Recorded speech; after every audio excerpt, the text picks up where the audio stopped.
Hey guys, it's Angela back from Communing with Cards. So I was watching some fun YouTube videos from some of our favorite tarot people this weekend, just to kind of cozy in and unwind a little bit.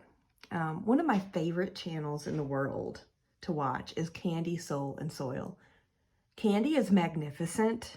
Every time I see that she's posted something new, a new video, I get so excited. So she actually, I think it was yesterday, she posted a video about how she's doing with the Goth Lit November tag for reading, and that she was trying to curate a winter reading bookshelf. And she gave her viewers a little bit of a challenge, which was fun. So she had gone to what she refers to as a charity shop, which, you know, she's in England, I'm in the backwoods of the United States. So I think the best kind of comparison I can think of is that it would probably equate to here like a thrift shop or maybe consignment-y things. Now, I don't really have any of those in my area, which is amazing considering that I live in a poverty-stricken part of the country, but we have antique shop, what are called antique shops. It's not always antiques that they sell, but there's one not far from me that's a lovely little locally owned small business, and they do have a lot of books. Anyway, so the challenge that Candy gave us was to put a wish or a spell into the universe saying, I'm going to walk into this shop and I'm going to find something perfect. She put it way more eloquently than that, but I decided to take her up on the challenge because it just sounded like fun. And I love walking through those little antique shops, or junk shops as my dad will call them sometimes, and see what's going on. And I have been reading quite a bit, and I thought it would be fun. I've been in kind of a pretty dark place, lots of getting a little personal here, for a couple months actually, which is alarming because that doesn't usually happen to me this time of year. I'm usually like giddy and happy and just delighted with everything in the colder months of the year, and I don't know. I have reason to believe that I'm starting to come out of it, so that's good. No need for worry, but I have been reading a lot, and so I thought it would be really fun. I thought this would add some whimsy and happiness to, you know, my weekend. So thank you, Candy, for bringing this up. I totally took on your challenge, and I will jump in and show you 3 books that I did find at the shop. One of them is absolutely perfect. I've already read it, and I just went today. I've actually read 2 of these already. And I also pulled out 3 decks from my collection to pull a card for each one of these and just kind of see what comes up. I also pulled out Pensive Path to pull a card or 2 for another book I've just been reading kind of at bedtime lately. I always read at bedtime. I can't sleep without reading. So yeah. So let's see so first of all, so I went to the shop. It's called the Ugly Duckling Antique Shop here locally, and I found they do have a ton of vintage books. One of the partners in the business who passed away last year, which is very sad, was a book collector. And I remember meeting him previously, you know, in previous years when I've kind of walked through there, and he was a lovely gentleman. He was very passionate about collecting old books and selling them. So I found a few. The first one that caught my eye was they had a little like glass sliding open case. And this one is called A Bell for Adano. It's a Bantam book, complete and unabridged. You can see when this was published, it was 45 cents. It has a cool little illustrated, it's the same illustration and the same quote in the beginning and the back. This is a World War I little small novel. And let's see when this one was printed. This is from 1946, which is pretty cool. The reason that this one caught my eye is because I do love, I studied literature in college, and one of my concentrations was World War I literature. So this caught my eye. I've never heard of it, so I figured I would grab it. The second one that caught my eye, I have them out of order here, was Johnny Crow's Garden, drawn by L. Leslie Brooke. And it has a handwritten note to whoever it was purchased for. It has a book cover, like the little paper sleeve. And this is from, I bought this one purely for the illustrations and the whimsy. This one is from, I think I saw it in here somewhere, 1958. And it has a paper sleeve. What? But it just, it's so cute. It's really, it's so cute. It has very little text. It's mainly just little drawings of lovely little animals. Some of them are, a lot of them are black and white, but every once in a while you'll get one printed through that's printed in color. And it's just so happy. Before I started going to the dark place, I was in a very happy place, a very storybook, finding the magic in every moment of every day kind of place. And so I thought this would be a really, just because I really liked the illustrations and kind of the, I don't know, I just got a little vibe from it when I passed by it in the shop. I just wanted to, I mean, look at this. There's a little beaver in bed sick and a goat doctor and a crow bringing him some soup. Come on. Yeah, I thought this would really help me maybe get back to that happy place where I was, but... So I've already read this because, I mean, there's like, you know, a few words per page, but it is absolutely charming and it made me happy. A fox came to the garden and put all the animals in stocks. How cute. But then the Johnny Crow, who was the master of the garden, set them all free and then they had dinner. Anyway, this is absolutely just adorable. And I mean, can we just look at the cover? That is so cute. The third book that I found is the one that I think was answering the wish that I put out to find the perfect thing. This is called Owl at Home by Arnold Lobel. It's another children's book. I love owls. I love anthropomorphic animals. This is an owl holding a book. He's wearing pajamas and carrying a candle. I have never heard of this, but I am, again, it's got somebody's name written in it. I think this one was from 1975. Yeah.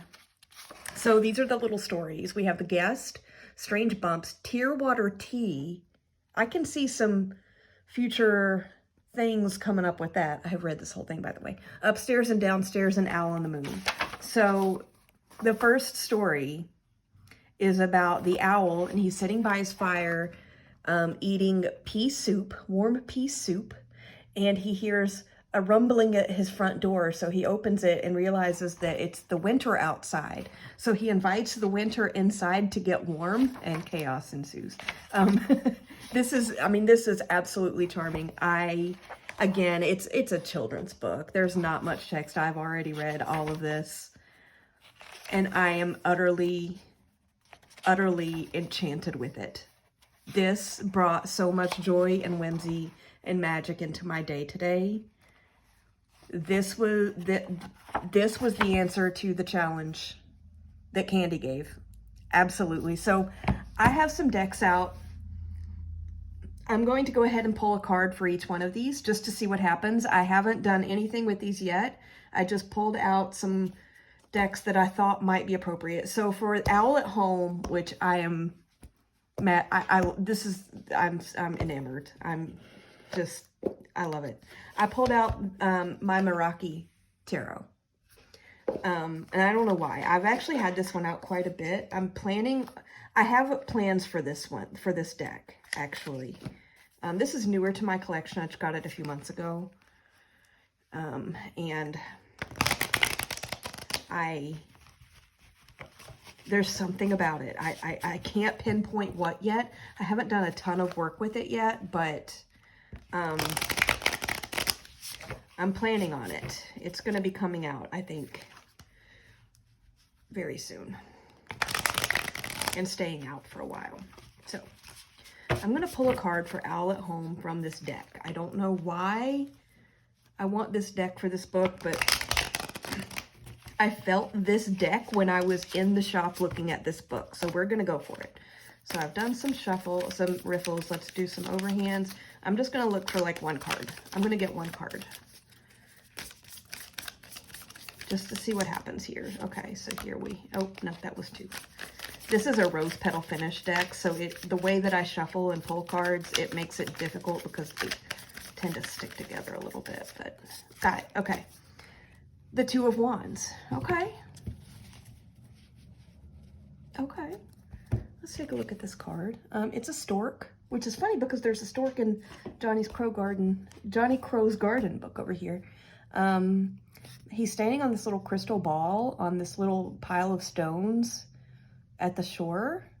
There's a butterfly and some other birds flying up here. Maybe this is, so, I've been in this dark place, right? As I mentioned, and I feel like I am starting to come out of it a little bit, which is good. Still not completely in the clear, but we'll get there. I have hope. So I wonder if this isn't, it's the Two of Wands. The Wands is the suit of fire, which is, one of energy and passion and things like that. I wonder if maybe this is again saying you're coming out of it. You're getting there. I don't know. I think that's really interesting.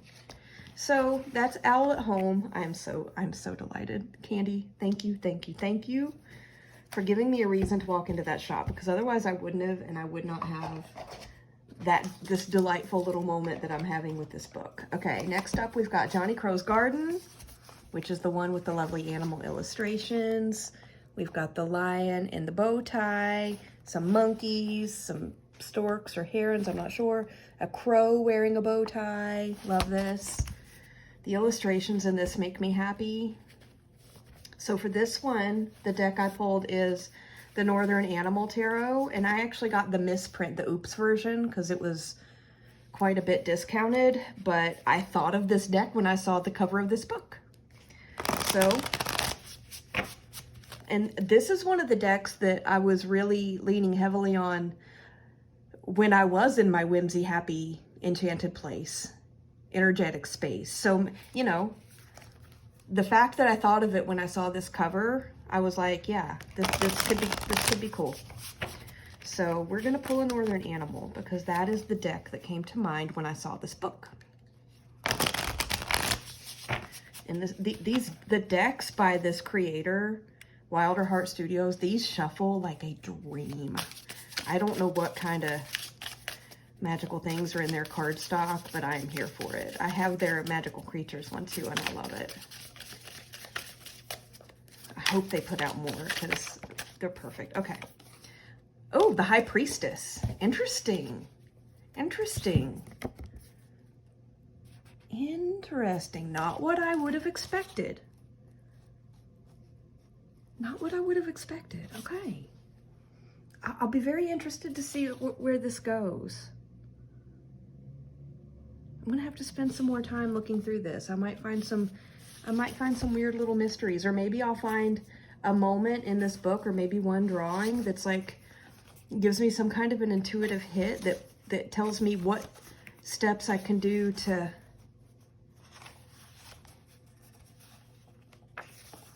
come out of this. Oh, wow. Okay. That was exciting. Okay, and then the next one that I got is this little World War II novel, A Bell for Adano by John Hersey. This one again was from 1946, I think it said. So when I saw this book in the shop, I thought of the Cat Tarot, the one that was on Kickstarter this year that I got. I love this deck, y'all. The cardstock makes me a little bit sad because it is a little stiff and a little bit hard for me to shuffle, but there is a card in here, and if it is not the one, why am I not zoomed in? There is a card in this deck, and if it is not the one that I draw, I'm gonna find it anyway, because I thought of it when I saw this book cover, and so this deck was also in my head. That is funny, it just hit me when I was shopping for these books, and when I chose them, each one of them I had a deck from my collection in mind. That's interesting. Okay. So I'm going to see if the card that I'm thinking of is the one that pops up here. If it's not, I'm going to flip through and find it. I haven't seen any flip throughs of this deck on YouTube yet. I wonder why. I wonder if I should do one. I don't know. We'll see. I love working with it, though. It brings me joy. Okay, so A Bell for Adano.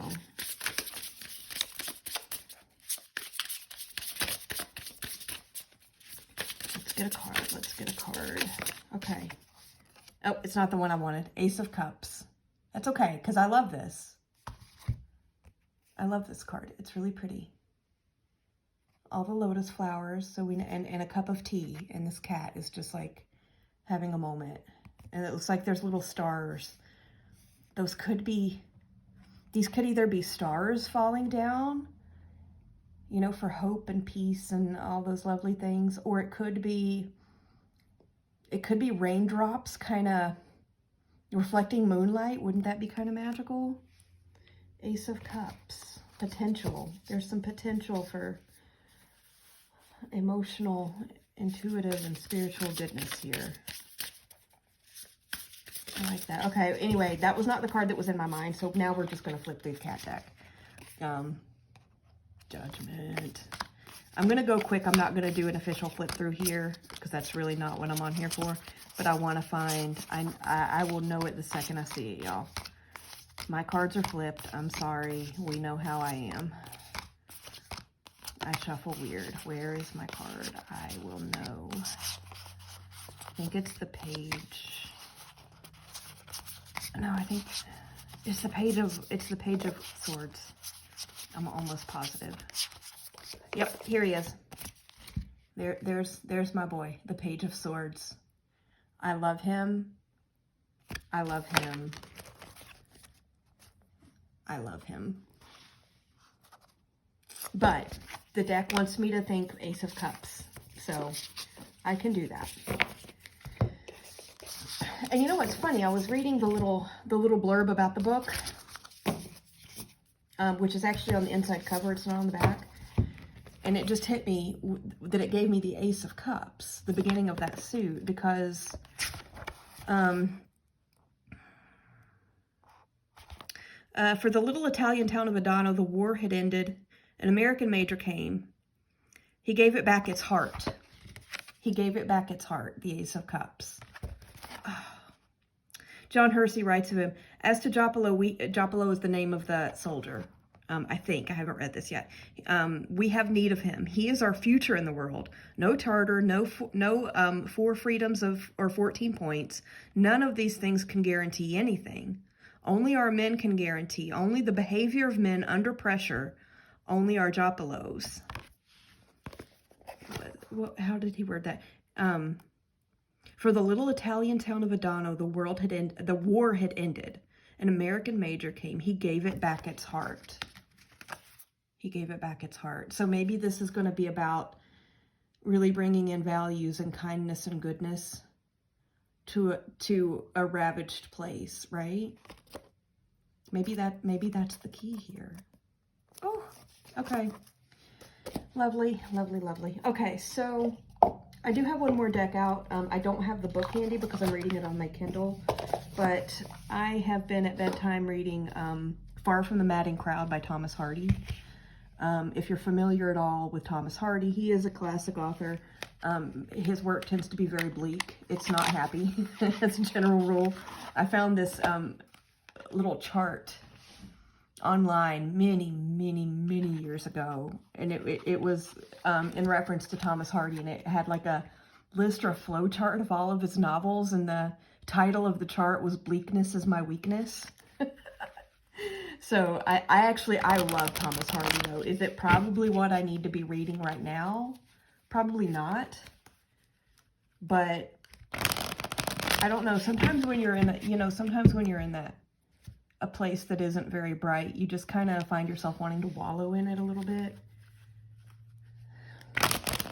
which is probably not good, but I think that's what happens. So I'm reading Far from the Madding Crowd. I've read it before. It's a wonderful novel. It really is. But yeah. So that's what's currently on my Kindle. So let's pull a card from Pensive Path. This deck feels like that book.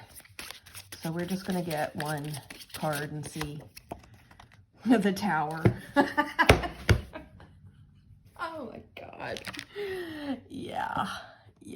Okay. Well, I mean, we can't make this stuff up, can we? Oh.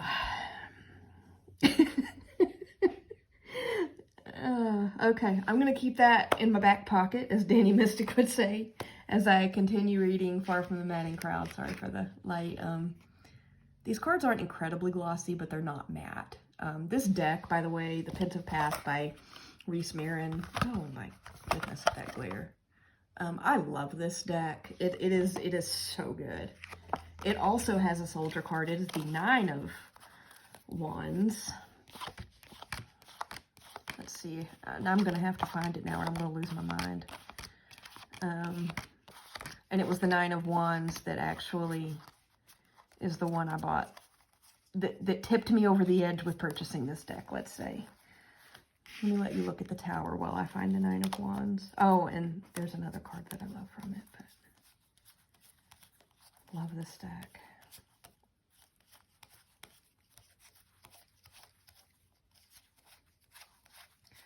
Of course, it's probably going to be toward the end, toward the back of the stack, because I'm looking for it.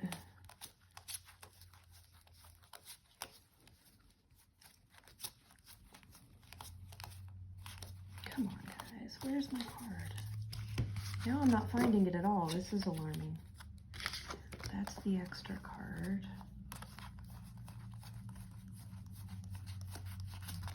I'm familiar enough with this deck that I can go through it real quick and find it, but where is it?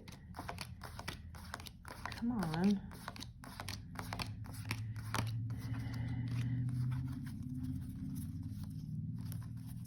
Don't tell me I've lost a card. That would be devastating. I actually had that happen with an Oracle deck. Oh, here it is. Okay. The 9 of Wands. Is that not a perfect 9 of Wands?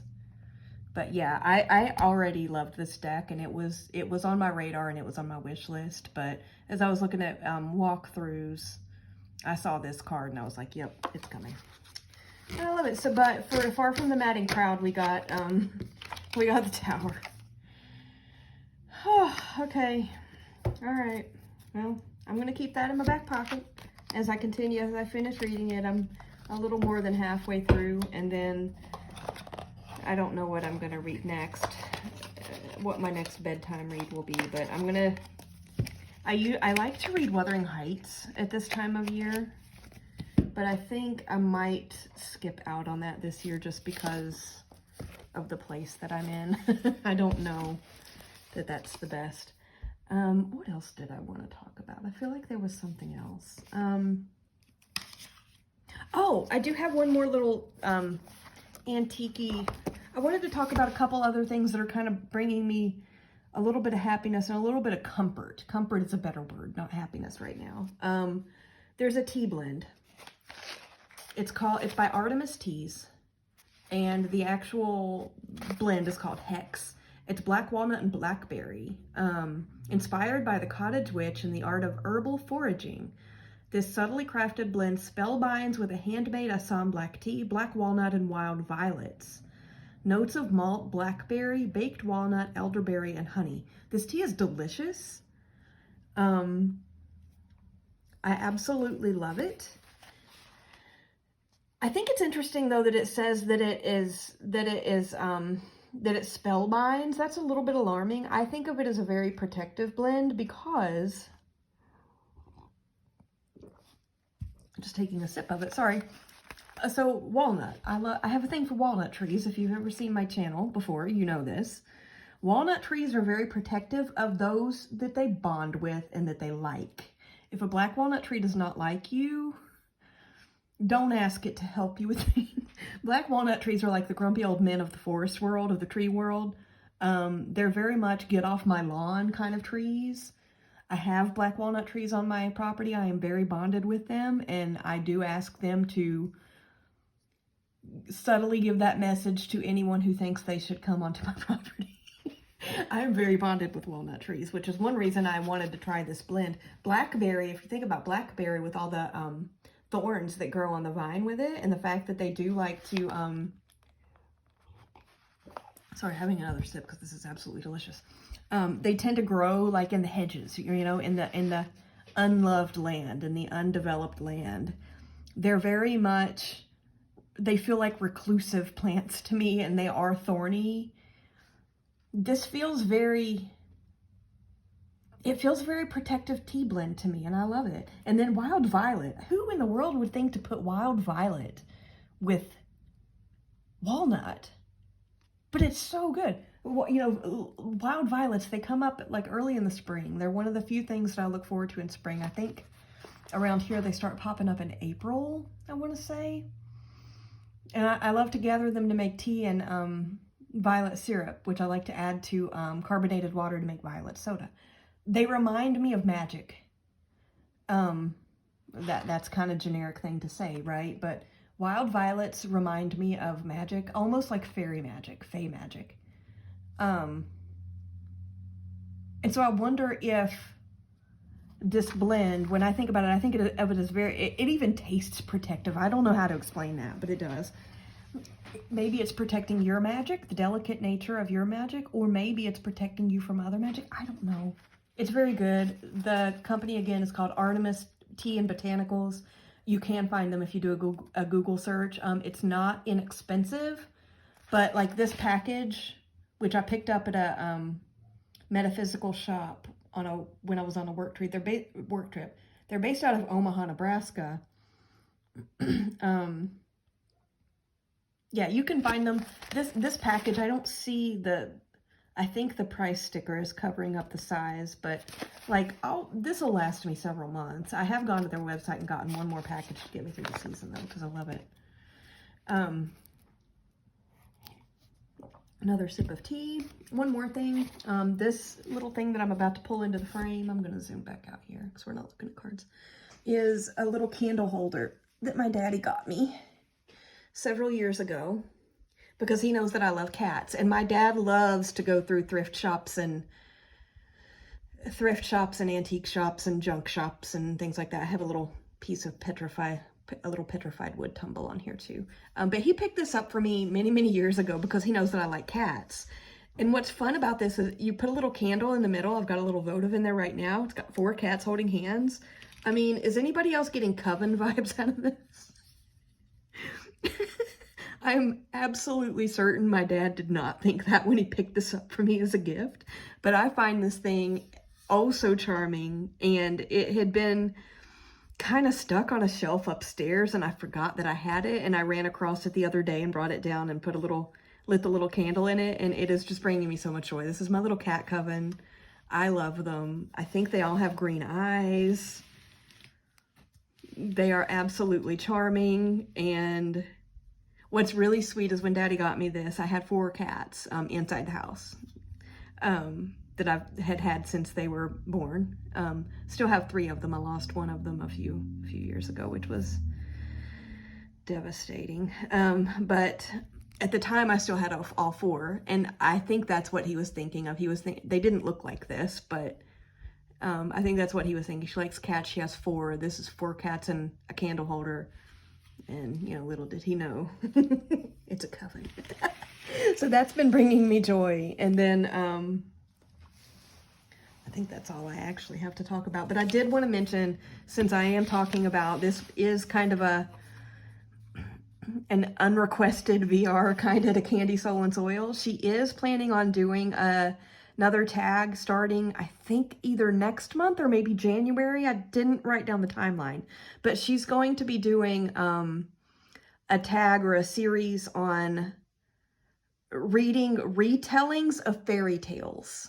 So the modern retellings of fairy tales, reading some of those books. I'm really looking forward to that. It's either going to be in December or January. I know she hasn't started it yet. She's working on Goth Lit November right now, which is really cool. So I'm very much looking forward to when she starts that up. So anyway, I hope you guys had fun. I'm going to continue reading Far from the Madding Crowd, finish it up, see what the Tower has to tell me. I think I already figured out what's up with the Ace of Cups and a Belfradano. The 2 of Wands and Owl at Home, it makes sense. It really does. This was, again, Candy, you're probably not watching my video, but if you ever do stumble on this, thank you for sending me on this little side quest, because as simple of a little children's book as this brought so much joy to my day. And I want to do some interesting, fun work with some of these stories, including Tearwater Tea. I totally need to come up with something to do with that. I am in love with this. Thank you so much for sending me on this little quest, because I'm enchanted.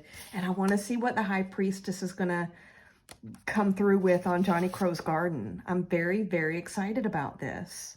So if you haven't seen Candy's video, go check it out. It's one she posted yesterday. It's about, she did an update. I don't remember what the name of the video was, but she did an update on her Gothlit November progress. And she also talked about curating her winter reading shelf. And all of Candy's videos are amazing. So if you don't watch her, please do. It's worth it. She's so magical, inspiring, and uplifting, and I just, yay, it made my day, so I wanted to share. So you guys have a good evening, and I will be back soon, maybe with an update on this. We'll see. Have fun. I'll talk to you soon.